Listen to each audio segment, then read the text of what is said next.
Hi there. In today's video, I'm going to be talking to you about this new addiction that we have going on, which is called digital addiction. For the past couple years, from the year 2007 to present, whether it is for fun, school, and even work, we rely more and more on technology and computers. We spend most of our time on our phones or computers, listening to music, doing homework, and even work meetings from home, especially now during the pandemic. Especially in the past 2 years, our phone has become our agenda and access to all over the world. We engage with close friends, and it also keeps us close to family members and friends who live far or out of the country. This has become our new world.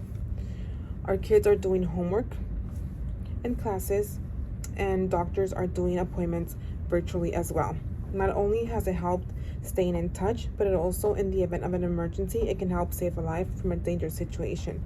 Although all these new gadgets and technology appears to be indispensable, these days there are also a source of new drug that we all are and have experience with. We are so addicted to being on our phones all the time that it has become a health hazard.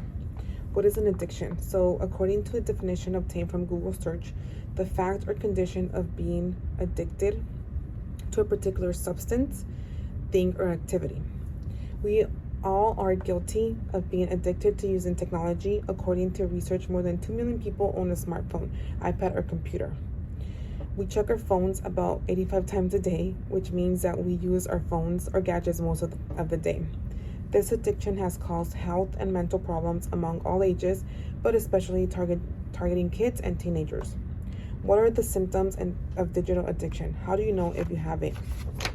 Symptoms of addiction include having disruptive sleep, social isolation, high attention deficit, emotional and social intelligence are just a few of them. The more we use the technology, the more neurological and brain problems we have. And some studies have shown that these changes can be as harmful as a substance addiction. Not only does it affect the brain, but also other parts of the body. It causes blindness, headaches, and eye strains from long exposure to screens. Short-term side effects are being very fidgety, leaving work or school unfinished tasks, forget responsibilities, and the most important one, weight gain. Long-term side effects include social withdrawal, prefers to interact with people virtually than in person, and the most common, anxiety and depression. Especially if most of the time is spent online, focused in gambling, shopping, and gaming. And which is most of the kids and teenagers are spending most of their time. What would we be able to get out of this addiction? The first step of getting out of this addiction is recognizing that there's a problem. If you believe that there is no problem, then most likely you won't seek for treatment. Some believe the internet addiction can usually be solved on its own, but if you're suffering from digital addiction, you're most likely suffering from an underlying condition like anxiety and depression.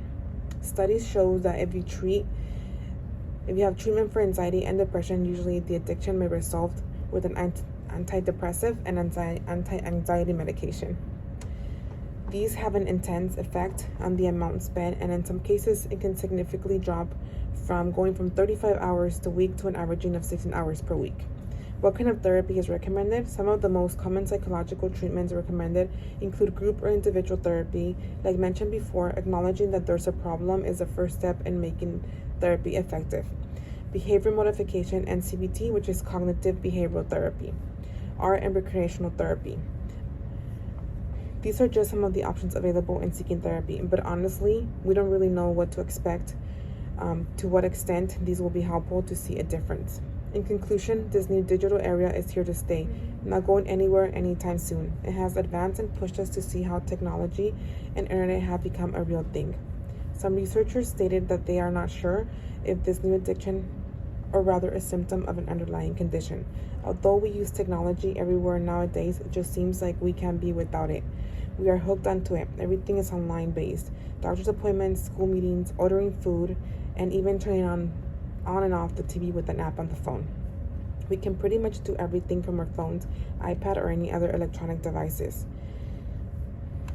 I am going to go ahead and read a quote from Dr. Christina Gregory, a PhD. She states that based on other researchers, they say that excessive internet use is an addiction or an obsessive compulsive or impulsive control disorder. But from the Diagnostic and Statistical Manual of Mental Disorders is correct in this acknowledgement that much more research is needed to study this disorder. I hope you guys enjoyed this speech and have a nice day.